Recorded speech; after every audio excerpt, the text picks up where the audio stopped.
Haruwa mukagoro w'isabite hwire tukakoreka amakuru aho abatura bo mu rukagwa Ruhunga umugombore ya Rubaya batirwe hunga umuyaga no rubare aho bingi basigire batine cyo kutaha amahega atasisikire intoke zona zuriho za muhogo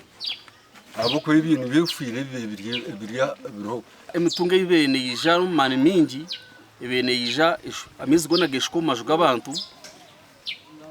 konkaba yora mu hitaka n'umushenyi byo ne bibirumu ibintu bya imfarasi yo ne sisikira bamwe aba batungiro buhwezo bwatandi ibirizo buhunga okurgo waro idacarukunda twino mujuni ohereze kutoranwa nkumnyishengero kazo wa district ya Mbarara hona nabo rukurgo mugombora niye mu ya Rubaya itwenga timu gamba no gora kandi nyonko kujebembera yansindikika ndeto buhungo mbodi zo kukwasa chairman wa movement na ba chairperson abaryaha nimu kumanya abantu banyo ko bari affected ko mbagere bata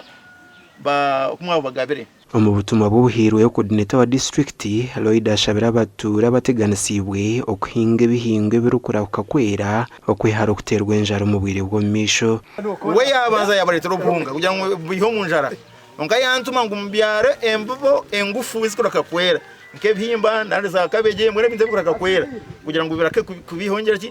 enjara ntwenda kusima madam Roida abo mu rumurungi nari habwe iki cyari yo nakora kutwera tuyamba no kuyamba abantu bitu kutubuga bwine kizubu cyo muyaga abo kuba muhogo ebitoki ebintu byona bisisikire yene naka video akamwaka akariyo yangu ruhunge kabeta konkara hangayo wabarota kagire mu ntebe kusitambera watakagire mu ntebe no kora yatakarihire konga yatangiye kumanya abantu mani ntekatego no mwebembezi kandi ushikirire ebyaro mushanju ebirombuka guhanzia Ruhunga Central Ruhunga yo kubanza ne ya kabiri Gitemba Kigoshora hamwe na Katete nibyo biteganisibwe kandi amakagaro kurengo mu rukaga no gugasingire kuteganisubwa abo TV West nda Aidan Bataringaya.